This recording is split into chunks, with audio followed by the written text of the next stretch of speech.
Salve, salve galera, estamos aqui de novo, vamos dar continuidade aí às aulas de anatomia e fisiologia humana. Hoje aí com uma aula voltada para o tema sistema endócrino. Aula essa voltada aí para as aulas, para as disciplinas de biologia e ciências. Lembrando a vocês, visitem o meu canal no YouTube, Biologia Legal, onde vocês vão encontrar inúmeras videoaulas voltadas para você que está se preparando para provas, Enem, vestibulares e também para concursos públicos, aulas de biologia e de ciências. O meu canal é Biologia Legal no YouTube, e você pode só digitar meu nome, Rodrigo Jimenez Vila, que vocês vão encontrar esse canal aí. Então vamos lá, vamos falar do sistema endócrino. O sistema endócrino é responsável pelo controle das atividades metabólicas do organismo. Atua a longo prazo através de sinais químicos executados por substâncias denominadas hormônios. Então o sistema endócrino vai estar produzindo aí substâncias químicas que vão funcionar como sinais químicos no organismo para estimular algumas funcionalidades. Essas substâncias são denominadas hormônios. Então, hormônios são substâncias produzidas e liberadas por determinadas células de glândulas endócrinas e atuam controlando o funcionamento de alguns órgãos. A ação do hormônio se dá quando este é lançado através da corrente sanguínea pelas glândulas endócrinas e assim, chegando à célula-alvo, se liga a receptores específicos localizados na superfície das células. Então é importante entender aqui nesse início que os hormônios produzidos pelo sistema endócrino, pelas glândulas endócrinas, têm células-alvos, têm células específicas, então vão atuar em cima de órgãos com finalidades específicas, em cima de células com finalidades específicas. Essas células são chamadas de células-alvos. Essas células-alvos vão possuir receptores que vão ser estimulados pela presença desses hormônios. Então é importante lembrar que os hormônios vão agir somente nessa célula-alvo. As principais glândulas endócrinas humanas são o hipotálamo, a hipófise, as paratireoides, a tireoides, as adrenais, os ovários na mulher, os testículos nos homens e o pâncreas. Esses são as principais glândulas endócrinas humanas. O hipotálamo, as principais glândulas são estimuladas aí pelo hipotálamo. O hipotálamo recebe informações. O hipotálamo é uma glândula que se localiza lá no cérebro, lá dentro da caixa encefálica, e ele vai receber as informações do sistema nervoso e vai secretar hormônios que vão atuar sobre a hipófise. A hipófise anterior, denominada de adenohipófise. Essa adenohipófise, essa parte aí, o hipotálamo então vai produzir aí alguns hormônios, TRH, o CRH, o GHRH, o GNRH e a PIF.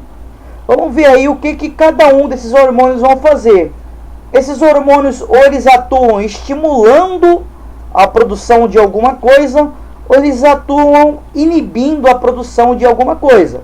Por exemplo, o TRH ele vai fazer o quê? Ele vai proporcionar a estimulação do hormônio que é produzido na adenohipófise. Esse hormônio produzido, estimulado pelo TRH, é a tireoitrofina. O CRH, que é um produzido lá no hipotálamo, vai estimular a produção lá na adenohipófise do adenocorticotrófico. O CHRH vai estimular a produção do somatotrófico lá na adenohipófise. O GNRH vai estar estimulando a produção do hormônio LH e do hormônio FSH, também produzidos lá na adenohipófise. E o hormônio PIF, produzido também no hipotálamo, vai inibir a produção da prolactina. Prolactina hormônio produzido na adenohipófise que possibilita aí a produção de leite. Então é importante que vocês guardem aqui onde são produzidos os hormônios no hipotálamo e onde eles vão atuar ou inibir e o que eles vão estar atuando ou inibindo aí. Então o TRH produz a tireotrofina, o CRH estimula a produção da adenotrocorticórtico, o CHRH estimula a produção do somatotrófico, o GNRH estimula a produção do hormônio luteirizante, o do hormônio folículo estimulante, o LH e o FSH. E o PIF vai fazer a inibição da prolactina, que faz a produção do leite. Então, consequentemente, quando tem a produção do PIF, a produção do leite vai diminuir nas mães que estão amamentando. O hipotálamo possui neurônios aí que produzem os hormônios esses, ocitocina e antidiurético ADH, que são armazenados e liberados pela hipófise posterior, ou neurohipófise. Então tá aqui, né, a neurohipófise, o hipotálamo vai estar liberando aqui através desses neurônios, aí a ocitocina ou antidiurético ADH, que vão ser armazenados e liberados na hipófise posterior, chamada de neurohipófise. Então aqui a neurohipófise vai fazer a liberação dos hormônios ADH e ocitocina. Importante lembrar isso no horário, na hora de uma prova, ou de um vestibular, ou de um concurso.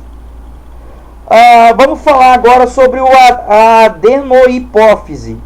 A adenohipófise localiza-se aí no lobo inferior da hipófise e vai fazer a liberação aí de alguns hormônios. Ele vai liberar hormônios liberadores. Hormônios esses como a prolactina, que vai atuar nas glândulas mamárias na produção do leite.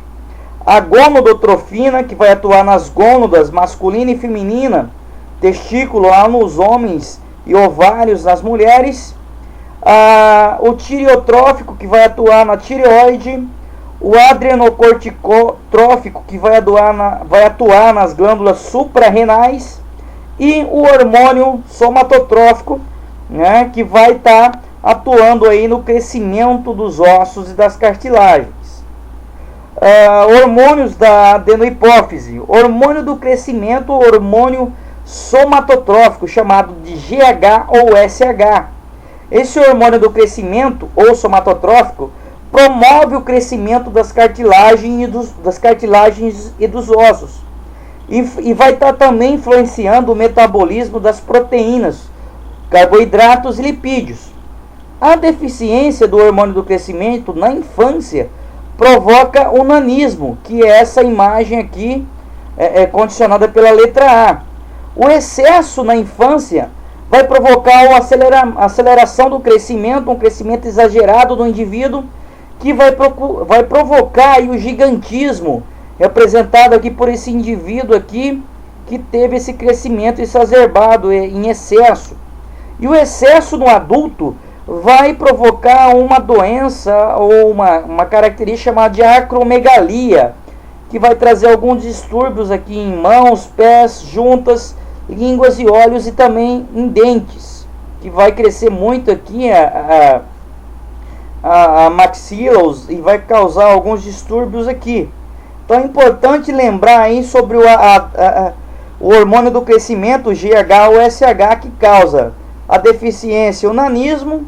O excesso desse hormônio causa o gigantismo, e o excesso no adulto vai provocar a acromegalia. Principais glândulas endócrinas humanas. Adenohipófise. Então, a partir de agora, vamos ver as glândulas uma por uma. A adenohipófise produz alguns hormônios. Hormônios como a tireotrofina ou TSH. O TSH ou tireotrofina estimula a glândula tireoide a produzir o hormônio tiroxina. A deficiência pode causar o hipotiroidismo. Já o excesso pode causar o hipertireoidismo. Então, lembrem-se, a deficiência em tireotrofina causa o hipotireoidismo. O excesso de tireotrofina causa o hipertireoidismo. O adrenocorticotrófico, ou ACTH. Esse hormônio ACTH estimula o córtex da glândula suprarrenal a produzir os hormônios glicocorticoides ou cortisol. A adenohipófise produz também aí hormônios como a prolactina, chamado também de LTH. Esse hormônio prolactina atua no desenvolvimento das mamas, atua na produção dos na produção de leite, no caso das mulheres, e no homem ainda não se conhece aí qual a função dessa prolactina ou esse LTH. A adenohipófise também produz o hormônio folículo estimulante, ou FSH, hormônio folículo estimulante, que no homem vai estar induzindo a produção do espermatozoide, e na mulher promove o desenvolvimento do folículo ovariano e também estimula o ovário a produzir o estrógeno.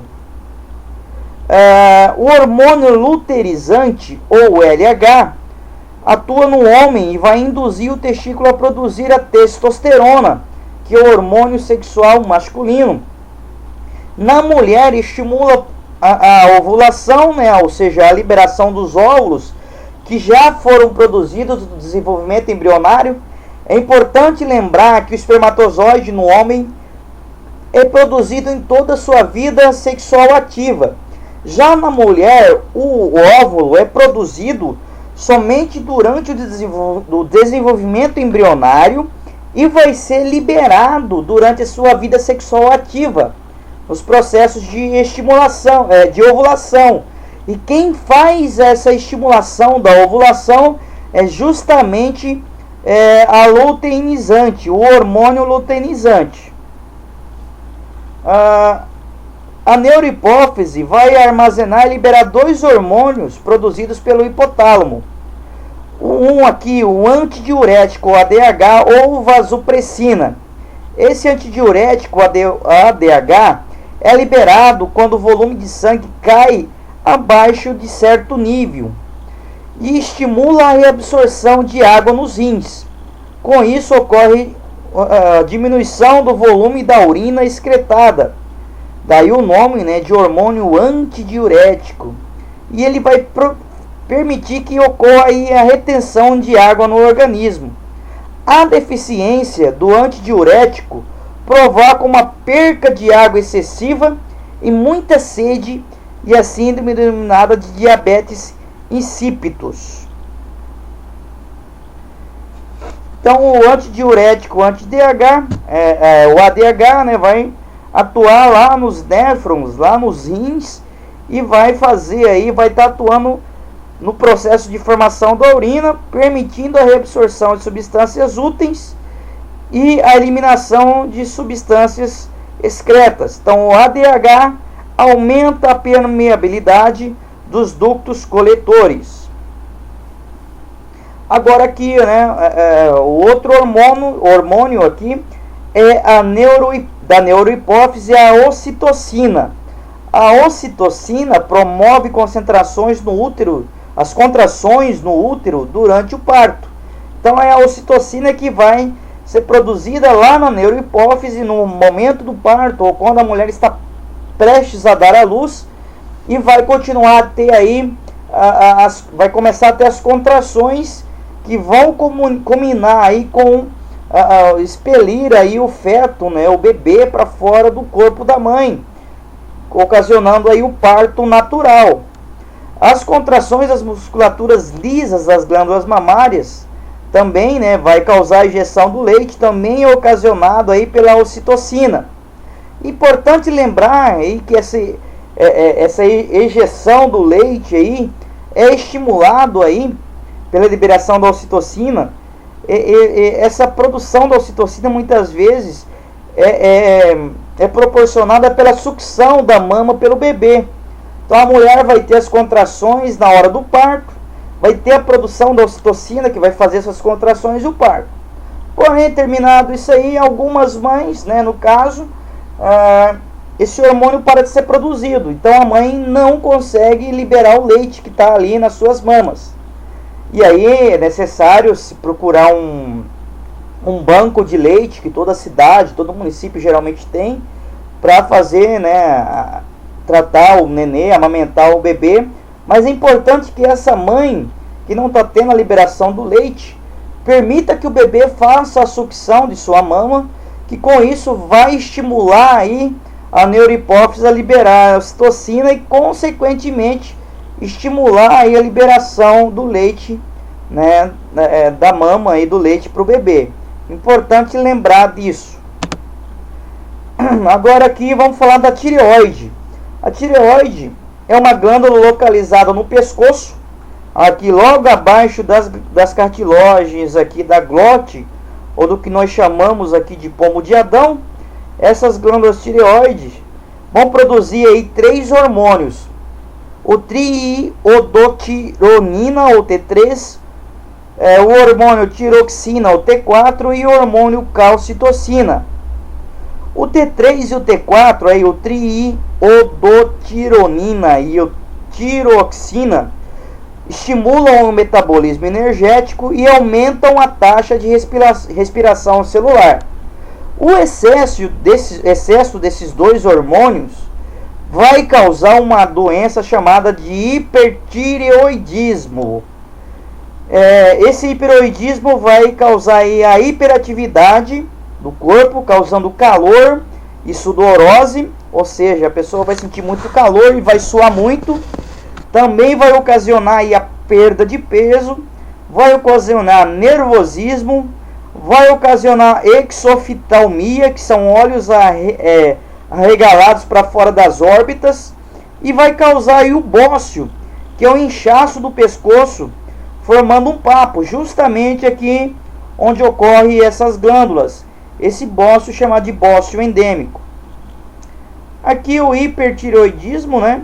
Sintomas do hipertireoidismo: a exoftalmia, que é a saída do olho para fora do globo ocular, e o hipertireoidismo, que é causado, né, por uma fragilidade, um distúrbio que ocorre aqui na glândula tireoide, causando o bócio endêmico, que é o crescimento dessas glândulas, que vai formar o que nós chamamos de papo. O hipotireoidismo. Agora vamos falar do hipotireoidismo. Só voltando aqui nós tínhamos falado do hipertireoidismo. Não confundam hiper com hipo. Então agora é o hipotireoidismo. Hipotireoidismo é deficiência na produção dos hormônios T3 e T4 pela tireoide. Essa deficiência pode ser causada devido à carência do iodo na alimentação, pois o iodo é parte constituinte dos hormônios da tireoide. Ocorre a destruição autoimune da tireoide, ou tireoidite. Por isso que nós usamos aí o sal iodado. O sal de cozinha não deve ser aquele sal branco usado para tratar os bovinos lá no pasto, mas tem que ser o sal próprio para o consumo humano, que ele vai ter aí a adição do iodo, que vai evitar esse hipotireoidismo. Consequências aí do hipotireoidismo: é o contrário do hiper, né? Ocorre aí a diminuição do metabolismo celular. Consequentemente, como a célula, como o organismo diminui o seu metabolismo, diminui o gasto de energia, ocorre o ganho de peso. Então a pessoa vai engordar bastante.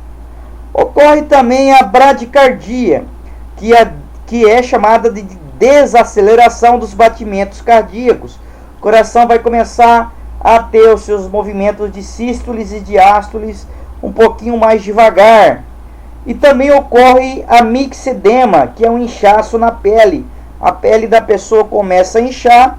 E também pode ocorrer aí o bócio, que é o crescimento aí das glândulas tireoide. O hipotireoidismo na infância causa uma doença que nós chamamos de cretinismo. O cretinismo é um quadro de doença, é um quadro característico que se caracteriza pelo comprometimento do crescimento dos ossos e dos dentes. Então a pessoa vai ter uma dificuldade no crescimento. E além disso, traz também aí um retardamento mental. O intelecto dessa pessoa é reduzido, ocorre um retardamento mental. É mais uma característica aí do hipotireoidismo. A tireoide produz aí a calcitocina, que é um outro hormônio que vai atuar aí diminuindo a quantidade de íons de cálcio no sangue. Então, a quantidade de cálcio no sangue diminui. Em contrapartida, a concentração desses íons vai aumentar aí nos ossos. Por que aumenta essa concentração nos ossos e diminui no cálcio? Justamente porque os ossos vão absorver esse cálcio que está aí em excesso, circulando pelo sangue, e vai diminuir a concentração dele. Essa ação é chamada de hipocalcemiante, ou ação hipocalcemiante. Agora vamos falar aqui do hormônio das paratireoides. Essa glândula paratireoide são localizadas duas de cada lado, né, do corpo do indivíduo, atrás da glândula tireoide. Então eu tenho duas glândulas paratireoides na direita e duas glândulas paratireoides na esquerda. Elas estão localizadas atrás da glândula tireoide. Essas glândulas vão produzir um hormônio chamado de paratormônio. O paratormônio é responsável pelo aumento do nível de cálcio no sangue. Como vai aumentar o nível de cálcio no sangue? Geralmente a pessoa alimenta-se normalmente. Então, o que vai acontecer? Como que o organismo faz para que esse nível de cálcio aumente no sangue? Ele faz justamente o inverso do que aconteceu lá atrás. Ele retira o cálcio, né, os íons de cálcio dos ossos e aumenta o nível dos íons na corrente sanguínea. O paratormônio e a calcitocina realizam o controle dos níveis normais de cálcio no organismo. Então aí, o elevado nível de cálcio no sangue faz ter aí a ação da calcitocina. Essa calcitocina faz ocorrer aí a deposição de cálcio nos ossos. Quando ocorre um acúmulo excessivo de cálcio nos ossos, esse cálcio tende a voltar para o sangue. Então entra aí o paratormônio, fazendo aí a retirada do cálcio dos ossos, né? Fazendo ele ficar e liberar na corrente sanguínea, fazendo assim um controle da quantidade de cálcio no organismo. Ele não pode nem estar muito nos ossos, nem tão pouco no sangue, e nem muito no sangue e pouco nos ossos. Então aí a importância desses dois hormônios. A calcitocina, que faz a deposição do cálcio nos ossos, e o paratormônio, que libera o cálcio dos ossos para o sangue. Agora vamos falar sobre as glândulas suprarrenais ou glândulas adrenais. Essas glândulas localizam-se sobre os rins. Aqui está uma glândula suprarrenal sobre o rim. Essas glândulas produzem hormônios. Um hormônio é chamado de glicocorticoides ou aldosterona e o mineralocorticoides ou cortisol. E a medula, que é a região interna dessa glândula, vai produzir os hormônios epinefrina ou adrenalina e a noropinefrina ou noradrenalina. Então é importante lembrar aí que a glândula suprarrenal, na sua parte externa, na região chamada de córtex, vai produzir os hormônios aldosterona ou glicocorticoides e o hormônio mineralocorticoides ou cortisol. Já a parte interna, chamada de medula, produz os hormônios chamados de epinefrina ou adrenalina e noropinefrina ou noradrenalina. Então aqui eu tenho uma glândula suprarrenal. Aqui a parte interna é chamada de medula, A medula produz a epinefrina e a norepinefrina. E o córtex, essa parte externa aqui dessa glândula suprarrenal, produz o cortisol e a aldosterona. Vamos falar agora do hormônio dos hormônios da córtex, né, das glândulas suprarrenais. O hormônio glicocorticoides são derivados do colesterol. Esse hormônio é o hormônio mais importante, né? O cortisol ou hidrocortisona. Ele é liberado em situações de estresse e atua na produção de glicose a partir de proteínas e gorduras. E vai produzir aí um aumento na glicemia, que é aumento da quantidade de glicose no sangue. Esse hormônio reduz inflamações e alergias. E aqui eu tenho uma observação. Ele é controlado pelo hormônio chamado de ACTH, produzido pela adenohipófise. Agora vamos para o hormônio B aqui das glândulas suprarrenais, que é o hormônio mineralocorticoide, derivados do colesterol também. Esse hormônio, desse hormônio, o mais importante é a aldosterona. A aldosterona, né, ou palavra difícil, realiza aí a reabsorção do sódio, o Na+, e a excreção do potássio, K+, nos rins. Então ele vai atuar lá nos rins. Ele vai aumentar aí a pressão arterial e a volemia, que é o volume do sangue circulante. Uma observação sobre o mineralocorticoide, né, e a aldosterona, que ela é controlada pelo hormônio ACTH. O ACTH produzido também lá na adenohipófise. Agora vamos falar aqui da epinefrina. É o hormônio aí da medula, produzido lá na medula das suprarrenais. A epinefrina ou adrenalina vai estar preparando o organismo para enfrentar situações de estresse, ocasionando a contração de vasos sanguíneos. Então ele é chamado de vasoconstrição, esse ato aí da contração dos vasos sanguíneos. Então a epinefrina ou adrenalina é um vasoconstritor. Aumenta a taxa de açúcar no sangue e redistribui o sangue para os órgãos e músculos. Agora a norepinefrina ou noradrenalina atua em conjunto com a epinefrina nas respostas a situações de estresse. E que ela vai fazer?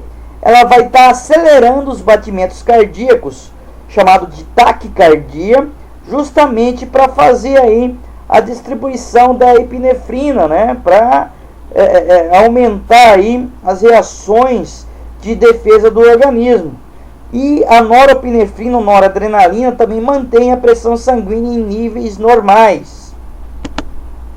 Agora vamos falar sobre o pâncreas.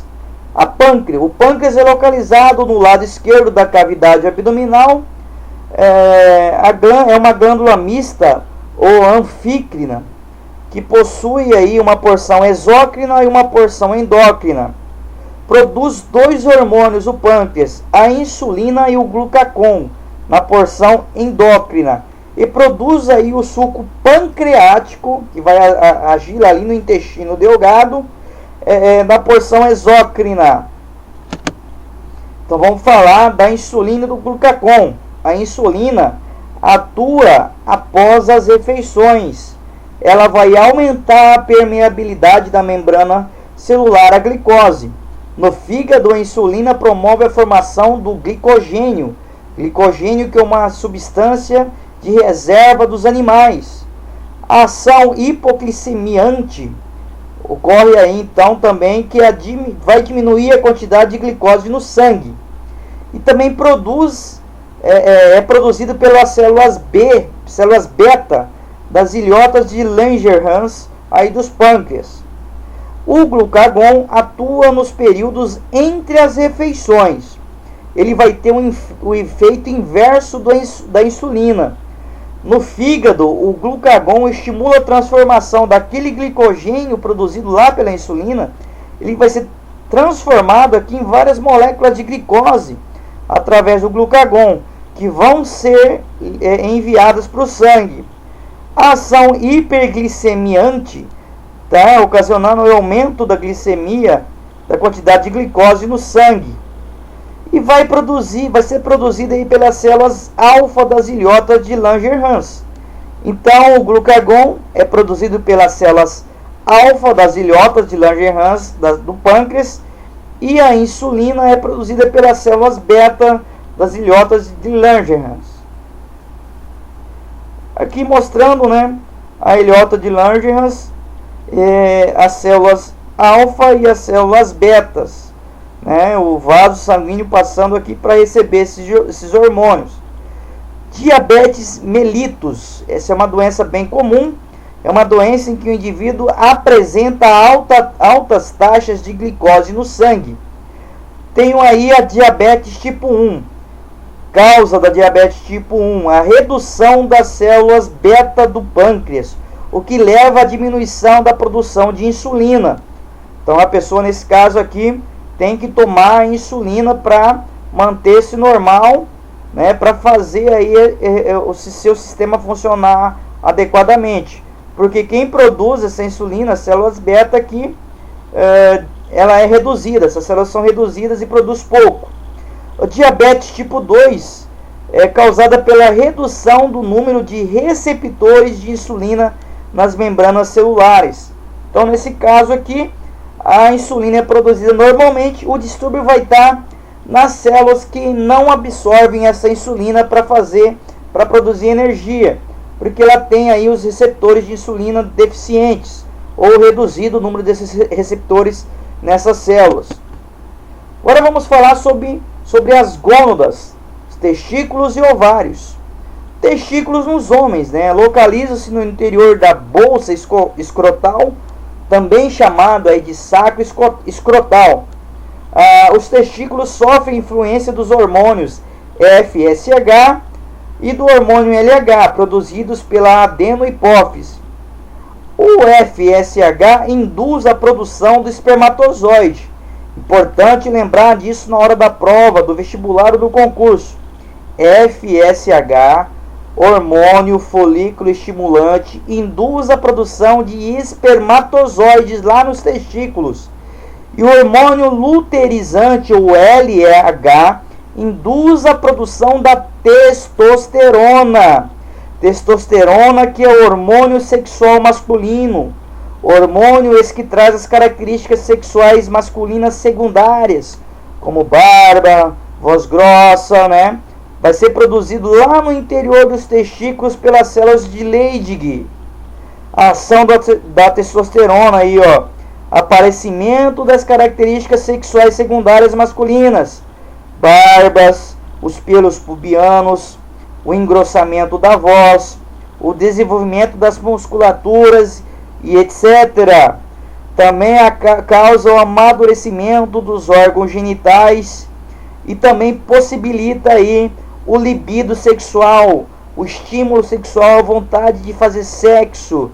Importante, né? Tudo isso é ocasionado aí pela testosterona lá nos testículos humanos, produzido no testículo humano, né? Lembrando que o testículo humano não só produz o hormônio, né? Nas glândulas endócrinas produz o hormônio testosterona, mas funciona como glândulas exócrinas, produzindo aí os espermatozoides, que são as células sexuais masculinas, certo? Importante lembrar desses dois hormônios. FSH possibilita a produção dos espermatozoides, e o LH induz a produção da testosterona. FSH, hormônio folículo estimulante. LH, hormônio luteirizante.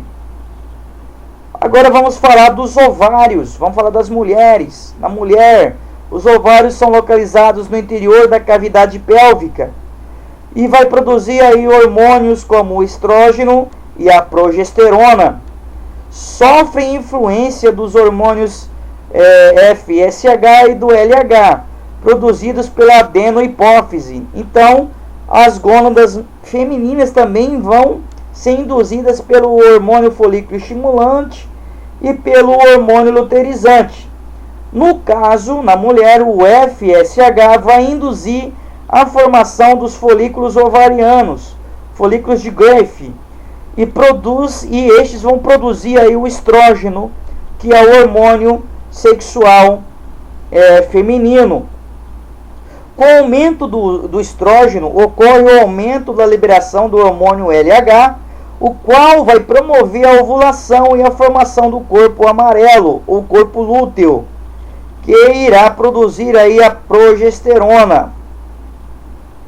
Então vamos falar desses dois hormônios aqui dos ovários. O estrógeno é produzido pelos folículos ovarianos ou folículos de Graafi, determina o aparecimento das características sexuais secundárias femininas, como mamas, pelos pubianos, acúmulos de gorduras em algumas regiões. Então o estrógeno vai ser responsável por isso. Além disso, o estrógeno estimula o desenvolvimento do endométrio para receber o embrião. Endométrio, para quem não sabe, é aquela parede interna do útero, onde o embrião vai ser fixado e vai formar os anexos embrionários. Então, quem vai preparar esse endométrio para que isso ocorra é justamente o estrógeno. O estrógeno também induz o amadurecimento dos órgãos genitais femininos e também possibilita aí a libido sexual, a vontade sexual nas mulheres.